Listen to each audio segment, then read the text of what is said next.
Stratos. I am the author of Anatomy of a Darkened Heart, which is dark psychological historical fiction. It's tough even for me to get at the right time. But it's the first book in the Dark Victoriana collection.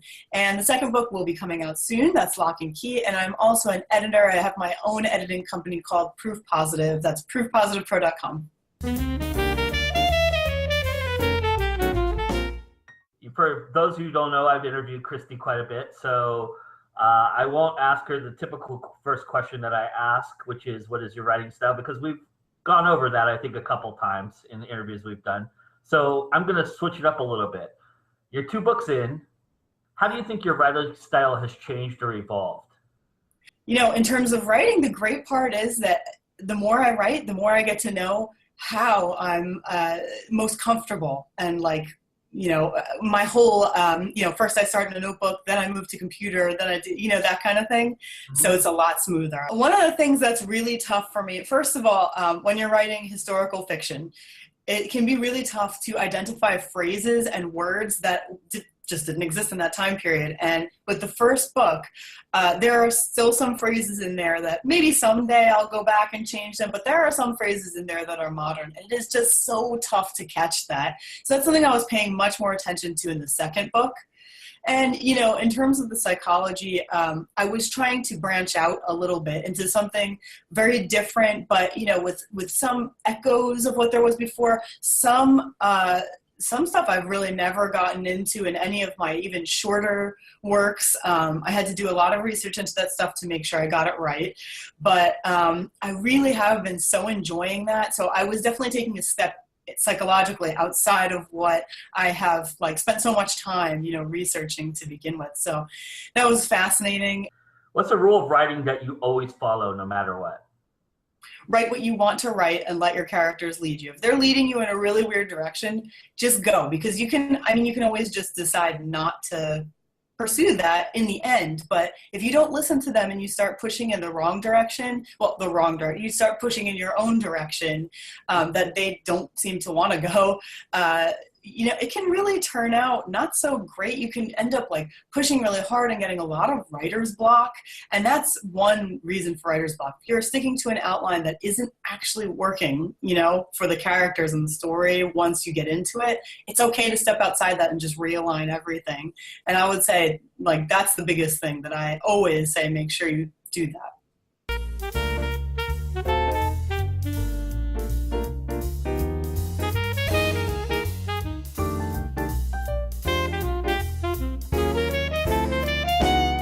How much, and ballparking by percentage maybe, or 50 whatever however you want to phrase it, how much of a first draft would you say is in your final product?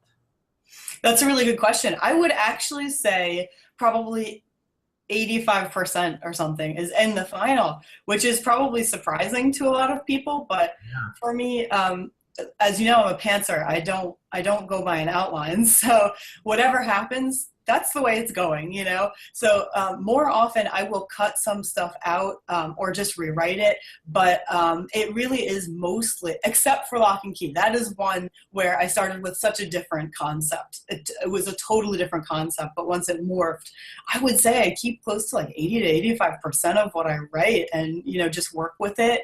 And I'll add more to it, but I only delete very little. What mistake do you see in editing a piece most often, and give us a tip for breaking that habit? I see people who might a storyline that might rush too fast, or characters that rush too fast, and you haven't gotten a chance to really care before something is already happening. And there just isn't enough development for you to, in either the plot or the character, whichever, take your pick.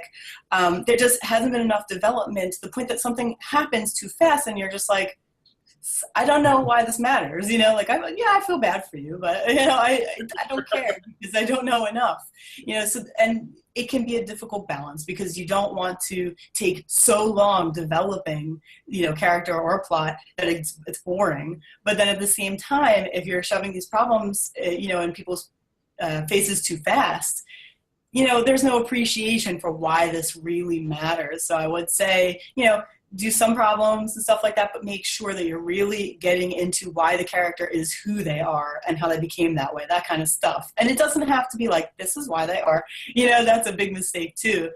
A lot of things, of course, we know, like showing instead of telling is so important, and we all know that. But it's like the little things that you don't think of that you really, and I always pick those out. I'm like, you can show this, you can show this. It's just a matter of getting really creative with it. Give us one tip for proofreading. Proofreading is one of those things where you've got to have that book next to you, you know, that it's got to be some kind of style guide, because it's tough, you know. I mean, even as someone who does it professionally and everything, sometimes you come across things and you're like, but does it impact the sentence the way it's understood and that kind of stuff? It's not always that simple, but you know, the most important thing is to make sure that your point is coming across. So if you're seeing that a comma is destroying that sentence, even though it technically belongs there, you may want to think about that, or you may want to ask someone else, how do you interpret this both ways? You know, so things like that, some people will really fight me on that and say, no, it's one way or the other, but it really, if it hurts the sentence, if it hurts the reader's understanding, then you got to do what's best in that way.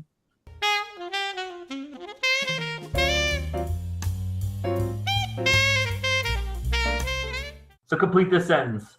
One thing all self-publishers should do first is... Oh dear. I would say right, but that's silly. We all know that. This is going to sound silly, but no research. Nice.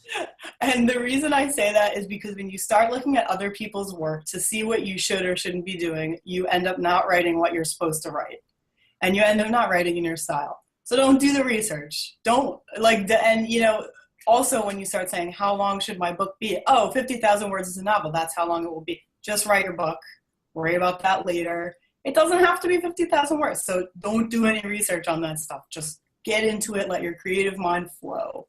What's one aspect of Victoria living that you're glad is gone? I could say the toilet situation. Yeah, that would be a good one, I guess. And I think Jason Greensides will be happy with my answer. He had once said that he wanted to see some Victorian, something like that in my next book, and I was like, no.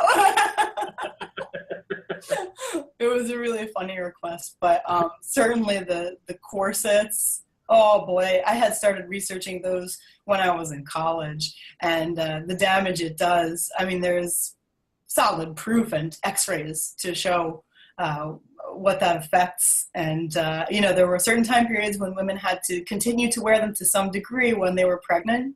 Very, very dangerous practice. Yeah. So I would have to say the reorganization of organs due to corsets would be one of the top ones. Nice. So now what one aspect would you wish returns? That's a good one. Probably, I really like their whole customs.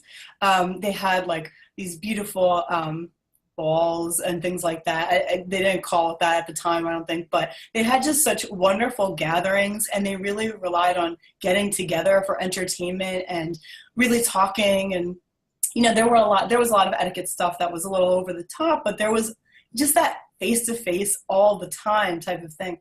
That's admirable. It's wonderful. And so that's something that I really wish more people would, you know, that's something I could see coming back. I would love. So what's the best place to find a journal or a notebook? Etsy. All right. I do love it. When I was actually searching for journals a while ago for several projects, the amazing creativity, the range, and just like anything you can think of is there. If you put in like medieval notebook, you're going to get like a million things that are just right up your alley. I couldn't believe the amount of things I found that were just super, that you would have like a jewel, like a gem on the cover, or some kind of like, if you want mermaid type stuff, they've got that, you know, they've just, everything is there, and you're supporting a fellow indie artist. Everybody's looking forward to this next question the most, because I don't think I've ever heard you curse in my life. So tell us what your favorite swear word is. Oh God.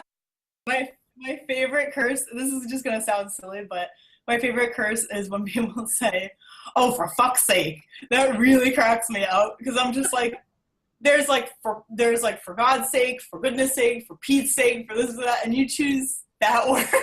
Like, what does that mean?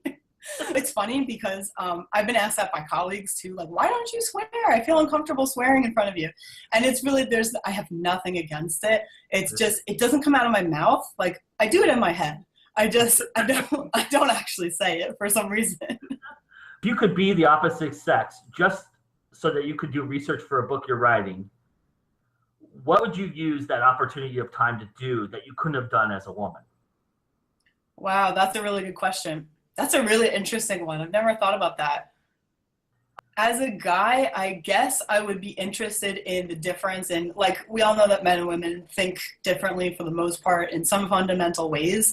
So I guess I would be talking to people, like actually speaking to men and to women and seeing how that feels, because it's actually very different. Like, it's one thing to read a book that's from a man's perspective, but I think it's a whole other thing to be in their mind, you know, and or for you to be in a woman's mind. Like, I would like to know, you know, how they really think of a lot of the world, I guess, especially relationships and how, you know, a man deals with that, like even just a friendship and stuff. I mean, that probably sounds so vague, but it's just something you can't experience from, you know, the opposite, you know, sex. So I would probably be doing that. And I would also be seeing how I think of the same, like, books that I currently love. Like, do I see it differently from a male perspective?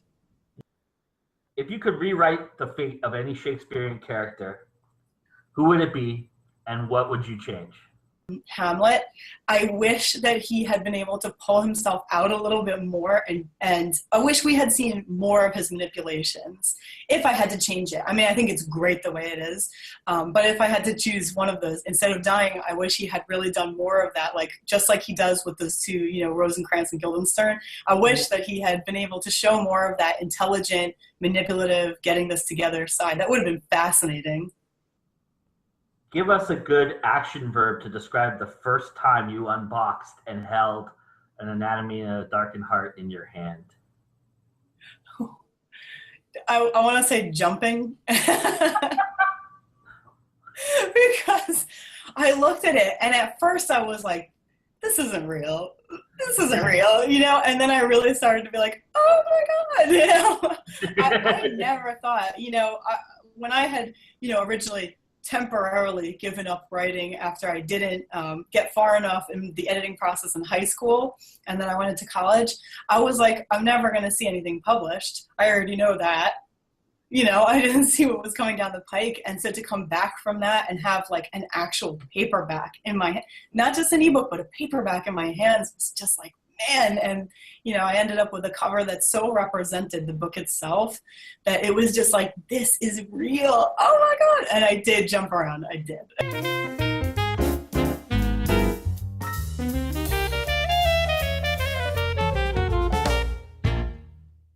All over social media. You can find me almost anywhere. You can find me on Facebook. I have both a profile and a page. Twitter, YouTube, Instagram, NaNoWriMo site, if you happen to be on that. Some of my updates go to Google+.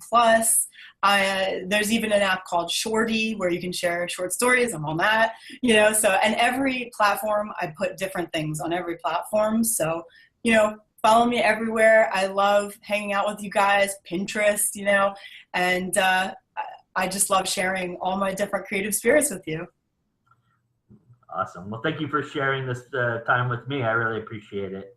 Thank you so much, Joe. Those were awesome questions. Thank you. All right. Have a nice day. You too. Where did you get the idea to play a video game and then incorporate talking about writing? I found that so fascinating. I was thinking, okay, she's got this gamer site. It's probably not for me. And then I watched like 2 videos and then I realized, oh, she's talking about writing this whole time. Yeah. Oh, I'm glad that you ended up liking it. Well, you know, commentary, like drama YouTubers and commentary YouTubers and people like that, they do that a lot. And I watched that and I sort of said, well, why can't I do that? I like the idea of having like a background that's sort of active, and instead of it just being my face or something like that, something active for you to watch and enjoy, but at the same time, like, we're talking about something that we both like.